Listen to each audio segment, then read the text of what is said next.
You're listening to the Sex and Psychology Podcast, the sex ed you never got in school and won't get anywhere else. I am your host, Dr. Justin Lehmiller. I am a social psychologist and research fellow at the Kinsey Institute and author of the book, Tell Me What You Want, The Science of Sexual Desire and How It Can Help You Improve Your Sex Life. Men's sexuality is very much misunderstood. Case in point, male sexuality is often described as being very simple, while female sexuality is described as being quite complex. The truth, of course, is that everyone's sexuality is complex. There's also a pervasive belief out there that sex is just easy for men because they're always in the mood, and that sex is a purely physical experience for them. Again, however, these things are not true. The reality of male sexuality is complicated, and we're not doing anyone any favors by oversimplifying it. So in today's show, we're going to revisit one of my favorite conversations about this topic from the archives, which is my interview with Cam Frazier. Cam is a certified professional sex coach, certified sexologist, registered counselor, and registered tantric yoga teacher. As a coach, he helps men to go beyond surface-level sex and into full-bodied, self-expressed, pleasure-oriented sexual experiences that are free of anxiety and shame. This interview is from one of the most popular episodes of the show to date, so it's worth listening to again. We dive into common myths about male sexuality, what men really want when it comes to sex, how unrealistic appearance standards and penis size concerns affect men's intimate lives, the myth of men as perpetually horny, and so much more. This is going to be another fascinating conversation that you won't want to miss. Before we get to the main topic for today, here is our Just the Tip segment presented by Popstar. Popstar was founded by two sexual medicine docs who are creating science-backed products to support men's sexual health and pleasure. Whether you want to last longer, finish stronger, enhance your health, or just make sex more pleasurable, they have a solution for you. In our Just the Tip segments, my pal, Dr. Joshua Gonzalez, one of the founders of Popstar, will be joining me to answer your questions and share some tips and tricks to help men boost their bedroom confidence and performance. Today, we're diving into the subject of how men can last longer in bed. Let's talk about it. Okay, Josh, I think a good starting point for this conversation is to understand what's normal when it comes to sexual stamina. You know, a lot of guys seem to be under the impression that they're supposed to be able to last at least 20 or 30 minutes or longer, which is probably unrealistic for most guys. So what's typical in terms of how long guys usually last in bed anyway? Yeah, I mean, if you look at the data, it's somewhere between like 5 and 7 minutes, which is surprising to hear for a lot of people. You know, and there's, I think, a number of reasons for that. It's how sex is portrayed in the popular media, how sex is portrayed in pornography. But there's definitely a big disconnect between what is reality and what people think is reality when it comes to how long you should last in bed. Yeah. And, you know, it's very subjective, right? So when 5 to 7 minutes is the average, for some people that might seem like an eternity, right? Whereas for others that might not seem nearly long enough, right? Everybody's a little bit different with this, which I think is part of the reason why a lot of people feel insecure about it, is because everybody's kind of measuring themselves up to a different standard. Right. So there are lots of different things you can do if you want to try and last longer in bed. And one of them is to practice what's called the stop-start technique. So tell us a little bit about that and how it works. It's not something that I prescribe because it's usually not successful, and when you understand what it is, you can understand why, but it's essentially when you are having sex with your partner, right? It's usually sort of penetrative sex. You get to close to the point of where you feel like you're losing control or you may ejaculate and you stop everything that's happening. The reason, as you can imagine, that is difficult to do in real life is that there's another person involved, number one, right? It is often, once you get past a certain point, if you're someone who has poor control over their ejaculation, it becomes this cycle that you actually cannot turn off. And if you can do it, it is often frustrating, not just for the person that has to stop what's going on, because what's going on is obviously feeling good, but also for their partner. So it ends up creating a frustrating experience for everyone involved.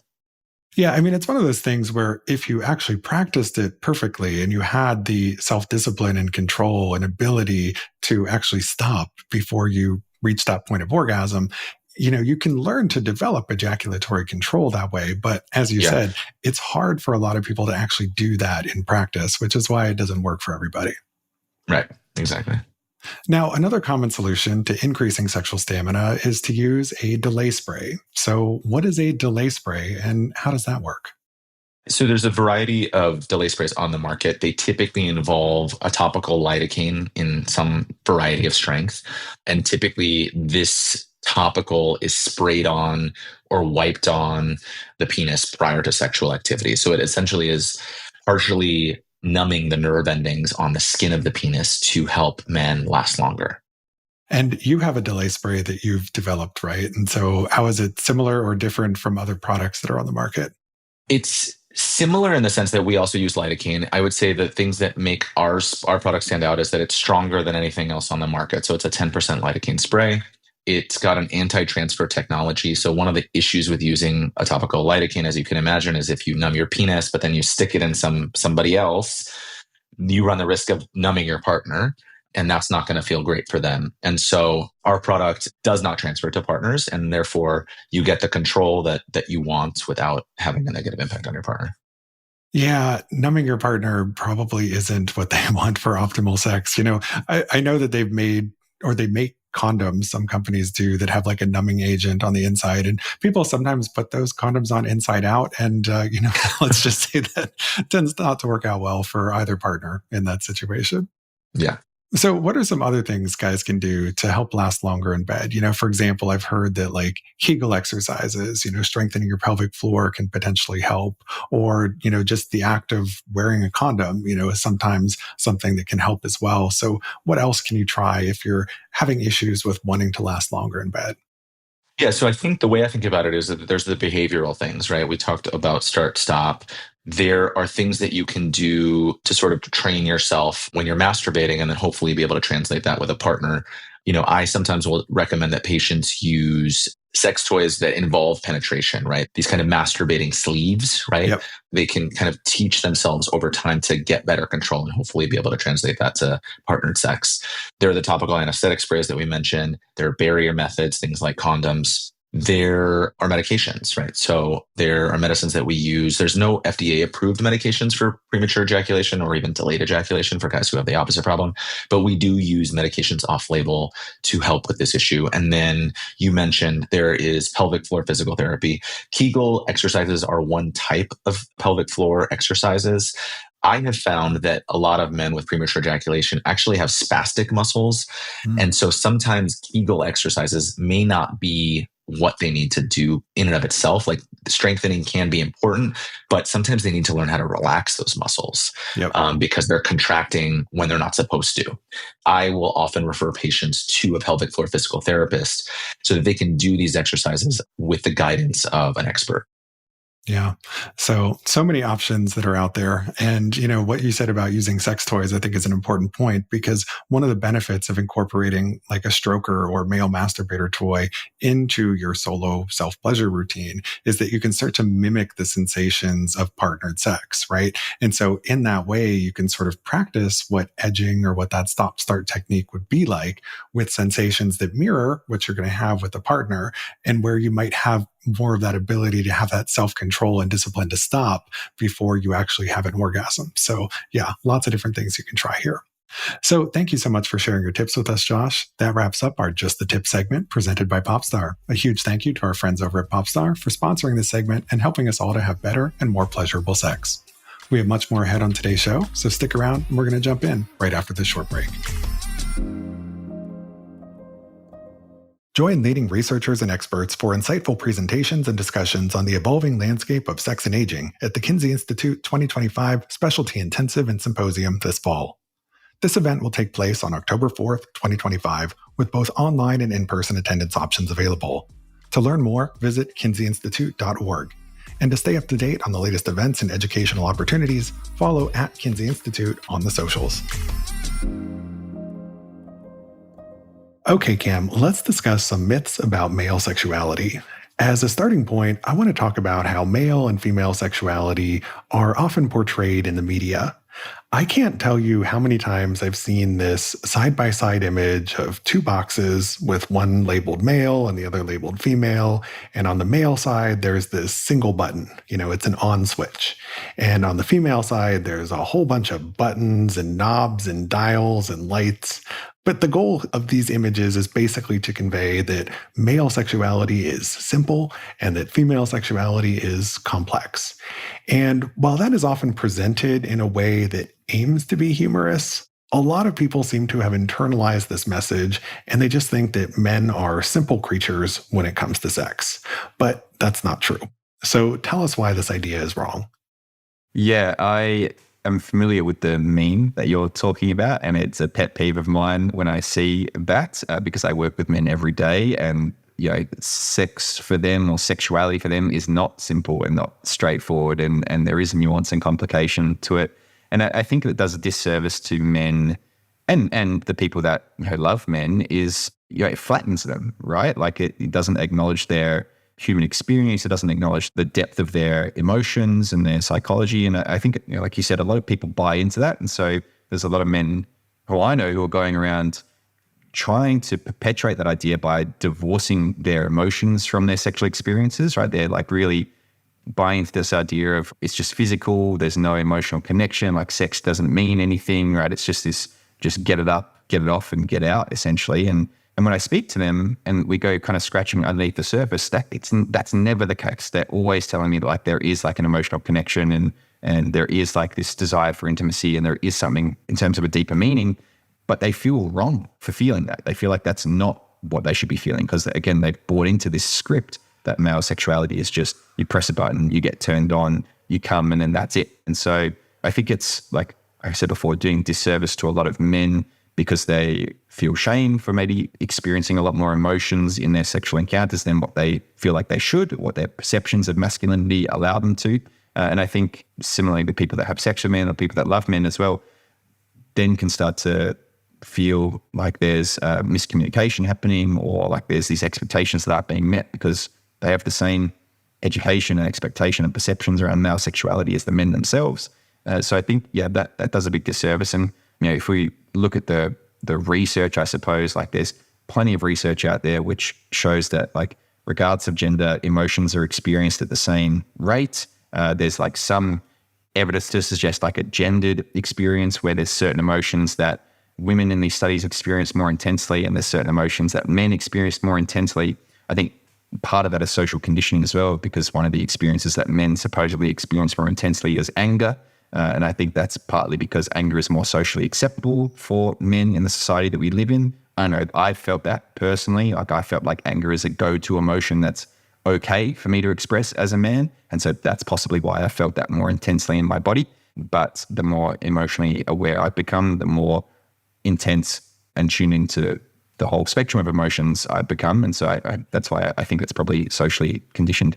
It's like that's important evidence to take into consideration. And something that I notice when I speak to older men, for example, is, and I'm talking older men like in their 60s and 70s, when I've done workshops and when I've had private conversations, is like, as an acknowledgement, they kind of say to me, and I've heard this story so often, is when they were younger, they did maybe think, and they had an approach to sex, which was, like I said before, devoid, or they were trying to divorce their emotions from those experiences. And as they've matured and gotten older, they've realized, I really, like the thing that makes sex good for me is the emotional connection, is the intimacy, is the like feelings of desire and feeling desired themselves as well. It's like another big piece of the puzzle is like this idea that men are the ones that do the desiring, are the ones that do the pursuing, and that they don't need to feel desired themselves. They don't need to, they shouldn't want to be wanted. But that's like a big piece of a lot of these men who I've spoken to anyway, like their sexual experience is just like knowing that their partner desires them and knowing that there's like this mutual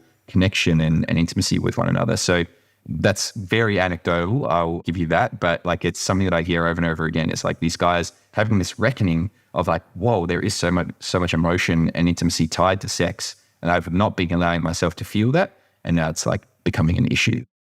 Those are all great points. And this has me thinking about my own research on sexual fantasies. And when I ask people to write out their biggest sexual fantasy of all time, there is a gender difference in the sense that men don't tend to write as much about the emotional experience involved in those fantasies. But if you separately ask them, how important is it for you to feel a variety of specific emotions when you fantasize about sex? They're checking off a lot of things on the list. And one of the biggest ones is feeling desired by the other person. Another gender difference is that men actually, in their fantasies, focus more on a specific other person than do women. And women are more likely in their fantasies to see themselves as the object of desire. Women are more likely to have fantasies about a vague, faceless person.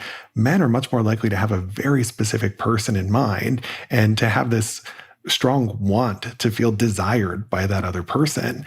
They don't necessarily consciously recognize that and write about it when they're describing their fantasies. But if you separately dive into different aspects of the fantasy, you see there's a big emotional element in many, if not most, of those cases. And so it's just one of those things that people tend to get wrong about men's sexuality is that, as you said, they think that it's devoid of emotion and it's just about the physical pleasure and sensation, but it's so much more than that. Basically, the short answer is we're all complex beings. And I think that's a really great opportunity to add some practical advice there, right? It's like if you've got a partner and they're talking about their sexual experiences, if your partner's a man, prompt them, right? Ask them that deeper question because they might answer with physical sensations and the act. They might talk about the act of, the fantasy itself, and they might not go any deeper. And if you don't inquire anymore, then you might be left feeling like it's just a physical thing for them. But as you kind of shared, Justin, with your research, if they're prompted specifically to talk about it, they've got a lot of things to share, right? And they're ticking off a lot of boxes. So that might be a really good conversational, practical piece of advice for couples or people that are having these conversations with men is to ask those questions and to give that kind of permission to go there for these guys. Yeah, definitely great advice. And, something I often like to suggest when people are talking about or sharing their fantasies is to ask the question of how do you want to feel during sex? That's a totally different conversation than describe your fantasy to me, right? Because it goes to a deeper level and helps people to think about their fantasies and what it is that they really want to get out of them in a unique way.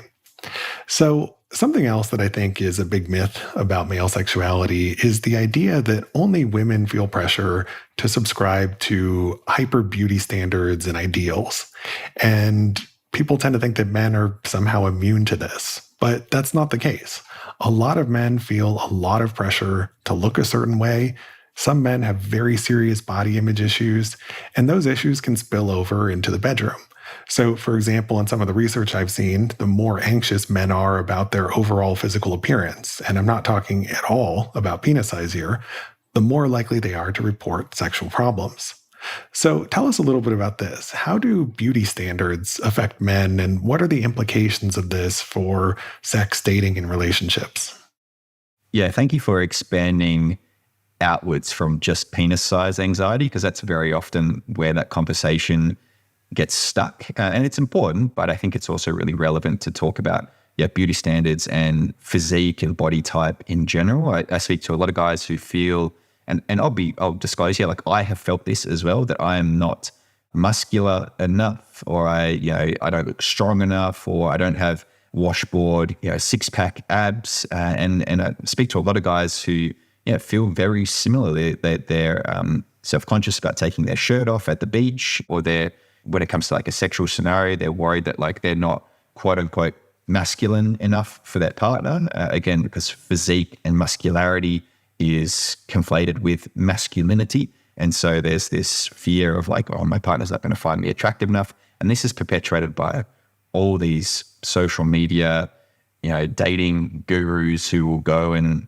do a little silly litmus test of showing two photos. One's a bodybuilding world champion and the other's a skinny guy sitting at a computer screen, and they'll ask women, on the street after a couple of drinks, who would you want to take you home? And so a lot of guys see that and they go, oh, this is what the average woman wants. This is what women are wanting. And I'm this guy on the computer screen, and it creates stress and anxiety and, body image concerns for them. And that gets perpetuated by social media in general, which is the people that are the influencers, the male influencers on social media, they're hitting the gym or a lot of gym influencers, which a lot of men look up to, are taking steroids. It's a big issue, to be honest. And we might even look at the male physiques in pornography as well. And there's a specific male physique in heterosexual porn that a lot of guys will see as well. And that's where maybe the conversation about penis size is a bit more appropriate. But there is a lot of anxiety, and it's increasing anxiety as well. We're kind of seeing that like it's on the rise. We're very familiar in the research with like the way that cis women in particular like have a lot of pressure and anxiety around their beauty standards and how that's been kind of like quite high for quite a while. And now we're kind of seeing this creeping incremental increase of like men also experience it. And I think that's like partly because of these companies. I don't want to get real cynical here and all political, but a lot of these companies are, looking for a new clientele, looking for new customers, and it's like, what's a way that we can do that? Well, let's make men feel insecure about their bodies. And there's all these grooming companies now and skincare companies and stuff, which are selling directly to men because frankly, they see a new customer base, in my opinion. And maybe that's a bit cynical, but I definitely have seen it. I'm really only speaking about heterosexual men now because this is my wheelhouse and the people that I work with. But I've spoken to many gay men who also feel an extra layer of body image concerns because of from what I understand, like the higher expectations of like being physically fit or being well groomed or whatever it might be within like the particular community that they're a part of. And so I'm seeing it heaps, and it's only increasing in my observation. Yeah. And I think it's fair to say, historically and even today, that the pressure that's on women to look a certain way is and has been greater than has been the case for men. I think in the past, for men, there weren't really a lot of standards that they were held to for how they looked. But today, I think, the gender gap is closing, not because the standards for women are necessarily decreasing, but because the standards for men are increasing, and if I just look at the ads that Instagram and Facebook are showing me, they're all about things I need to do to change my appearance. They're showing me here's the device to shave your balls. Here's the device to get rid of the hair on your back. Here is the men's makeup that you should be wearing. Like it's everything, like head to toe, about how I need to change my body to fit some certain standard. And, that stuff did not exist 10, 15, 20 years ago, or it didn't exist to the level that it does today. So, the beauty standards for men, the expectations for their bodies, you could also talk just more broadly about social media and who we're seeing depicted there and the influencers. It's just raising standards for everybody. And I think putting a lot of unhealthy pressure on us that can spill over into sexual and other problems in our lives. Hey guys, confidence in the bedroom isn't just about mindset. It's about how your body performs too.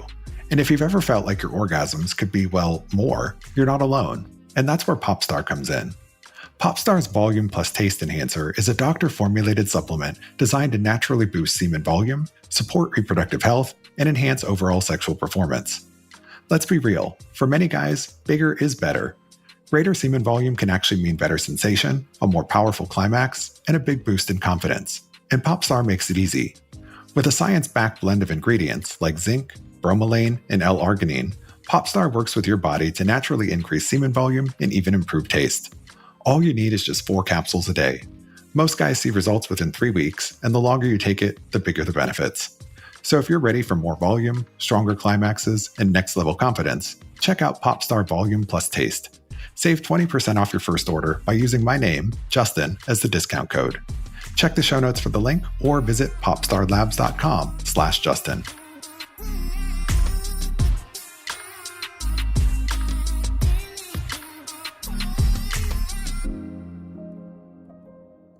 Now, I know you mentioned, when people talk about body image issues for men, they often start that conversation and end it just by talking about penis size.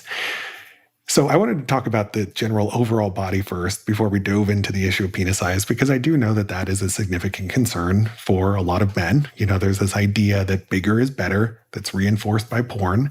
And a lot of guys feel inadequate about their size, and some of them are going to extreme lengths, pun intended, to add more inches, whether that's getting a surgical implant, adding fillers or using stretching devices.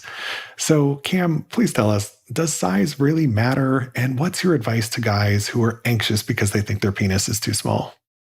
Does size really matter is a very loaded question because for some people it does, right? Like that is a fact. There are size queens out there and to them it definitely matters. And so I don't want to create false realities. I think that's like an important thing to firstly acknowledge. And, right, not but and there's also a lot of people out there who size isn't a factor in their experience of pleasure or in their desire for their partner. And this is where like another little cliche saying might come in. It's not the size of the boat, it's the motion of the ocean. And I've even heard an extension of that phrase, which is it's not the size of the boat or the motion of the ocean. It's whether the captain can stay in port long enough for every passion to get off.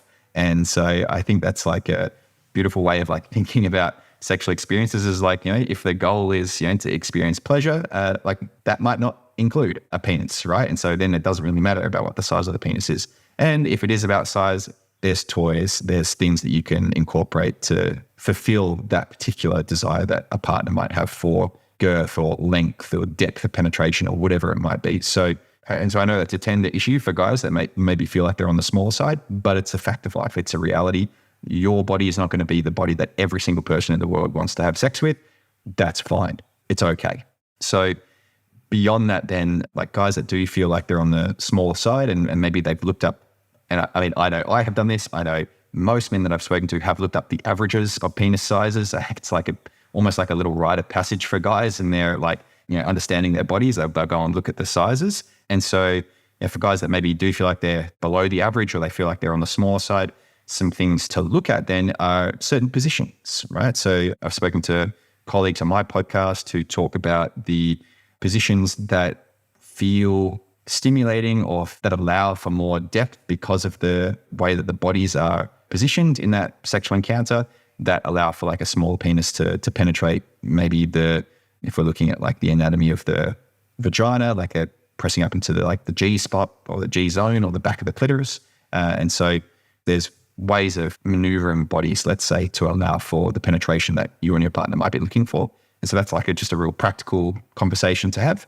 Like I said before, there's plenty of toys, and oftentimes penis size anxiety comes from a place of like phallocentrism and like centering the penis in that sexual experience and thinking that all the pleasure has to come from deep thrusting, when sure, some pleasure can come from that, but it isn't the only pleasure. And very often, we know this is a very common thing now, but like a lot of women in particular need clitoral stimulation, and that comes from maybe using your tongue or hands or toys in conjunction with penetration or without. And so it doesn't matter how big you are in that regard, because you're not penetrating when you're stimulating the clitoris with your hands or a toy. So there's, again, like this diversification of pleasure, I think, is like really necessary, because the size of the penis isn't the be all and end all at the end of the day.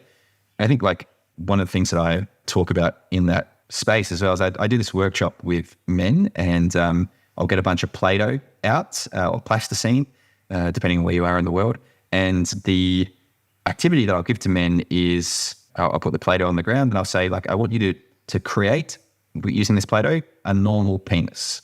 And that's the only prompt that I'll give them. And, very often one of the guys will say, oh, I'm going to need some more Play-Doh, and the joke about being bigger. But then it prompts some really interesting conversations, because some guys will make a flaccid penis. Some guys will make an erect penis. Some guys will add balls or testicles to their Play-Doh. Some guys will specifically make a foreskin. Other guys won't. Like, it starts to prompt this question of like, well, what does a normal penis look like? And there isn't really an answer to that, right?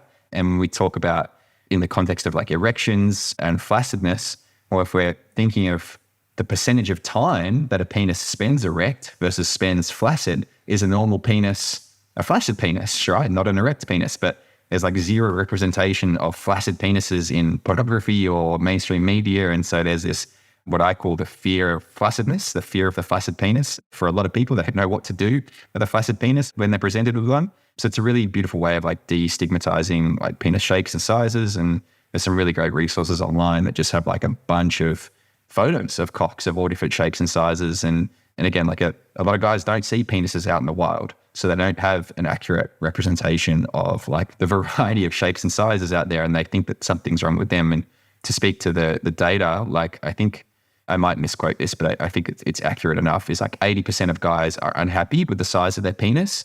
And of those 80% of guys, 95% of them want to be bigger. So there is this real tangible anxiety that guys have around the size of their cock. And so I often speak to partners, and within the context of heterosexual couples, the power of positive affirmation from his partner, and the power of, I've talked about the power that's in her hands, literally, like the loving touch that you can give to your partner's genitals, even if he's flaccid as well, without the intention of trying to get an erection from him or trying to stimulate him to the point of like getting an erection. Just like having that loving, nurturing touch on his penis can be like a really healing experience for a lot of guys, because like I said, there's a lot of anxiety and fear around like not being big enough or not being, they equate it with their masculinity, so not being masculine enough or whatever it might be. And the same's true. That's a two-way street as well. There's a lot of power in our hands as men to help our partners, feel comfortable and confident in their body as well. But it's a two-way street. Yeah. You said so many important things there. And I really hope you're keeping all of those Play-Doh penises that you're having people make, because that sounds like it could be a fun art project at some point. But to sum up what you're saying, to the question of does size matter, there is not a one-size-fits-all answer, right? Another pun intended. But different things matter to different people when it comes to sex and what is pleasurable and all of that. And as you were speaking, I was thinking about a concept that I often share with people, which is this idea of genital fit. And I think that that's a big part of what makes sex pleasurable, is it's just how your genitals line up for the sexual activities that you're going to be engaging in. And some people are just naturally a good fit. Their bodies just line up in this way that results in pleasurable sex. Sometimes, however, you have to explore and experiment and find the positions where you have the right fit.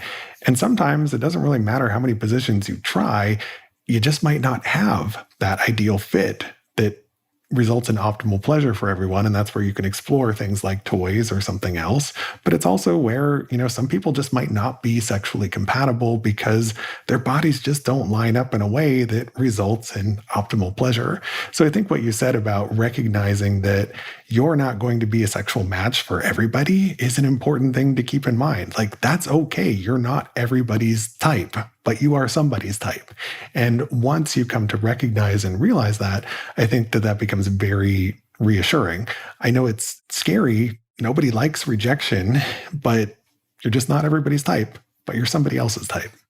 Yeah, that's beautiful, man. And I appreciate you summing up my ranting very succinctly. Thank you. So I think another important myth, and we've kind of hinted at this in our discussion so far, is that men are always down to fuck, right? If a sexual opportunity presents itself, men are going to be instantly turned on and ready to go. And I've heard from so many men over the years who are distressed because they find that they're just not ready to go at a moment's notice. And then they start thinking they have erectile dysfunction. And then that turns into the self-fulfilling prophecy where the anxiety starts to get in the way of future erections. So, just briefly, what's the truth here? Are men always supposed to be up for sex? No, it is a stereotype. It is a myth. I mentioned Sarah Hunter Murray's book, Not Always in the Mood, in the previous episode, and I'll reference it again here. She's got some great data in there around the percentage of couples that go to see sex therapists. It's 50% of them, and these are heterosexual couples, I might add, 50% of them go and see sex therapists for libido discrepancies. So one partner's got a higher libido than the other, that's causing issues. And of those 50% of couples, 50% of them, the woman has a higher libido than the man. So it's like, if that data tells us anything, it tells us that it's pretty split down the middle of people having higher sex drive than their partners and who that might be.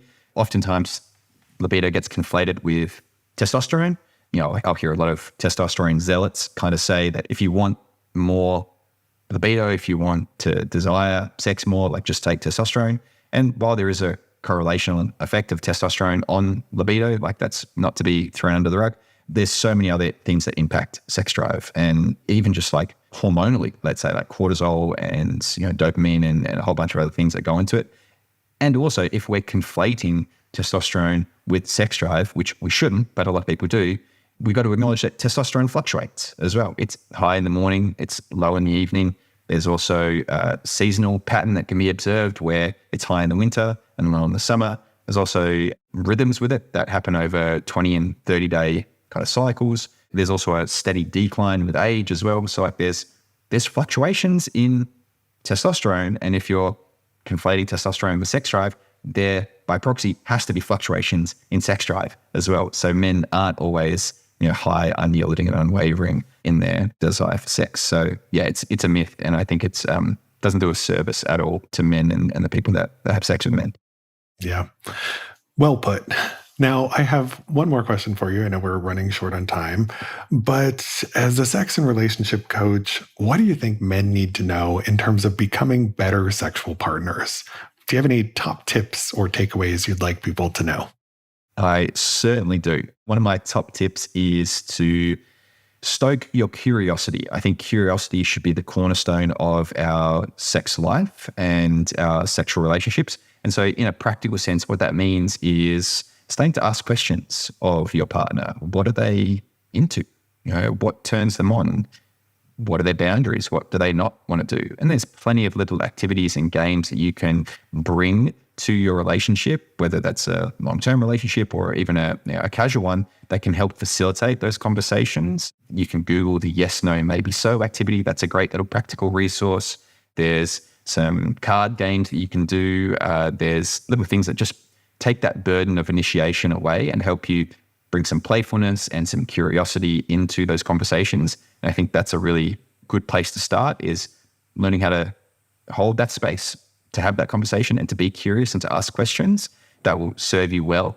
Another practical step is I often think that sex between two or more people is like musicians at a jam session, right? And if you're wanting to have fun and play some beautiful music, regardless of what it kind of sounds like you've got to be familiar with your own instruments, right? You've got to come to that jam session knowing how to play your guitar or your flute, right? Or whatever it is, your piano, right? There has to be some sort of level of competency with your own instrument.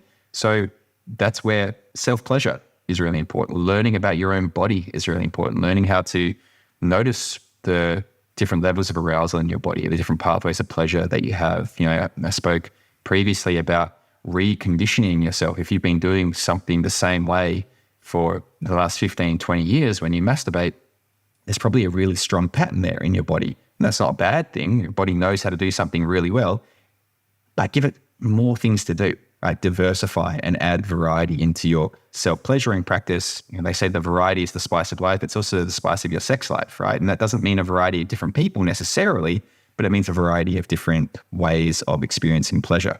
And so, yeah, I'm a big advocate for exploring your body by yourself and learning about it so that when you go to the jam sesh, you've got some familiarity with how to play your instruments. And then hopefully you're asking the right questions about other people's instruments and how they play and how confident and comfortable they are in that space, so you can jam out and play some good music.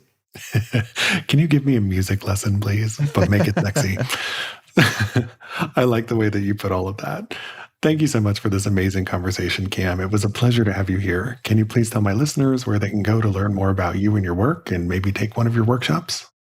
Yeah, it was lovely to be here, Justin. Thank you. And the places people can find me is on social media at the Cam Fraser. That's Fraser. I've also got a website, which is cam-fraser.com. Great. Well, thanks for sharing that. And thanks again for your time. I really appreciate having you here. No worries.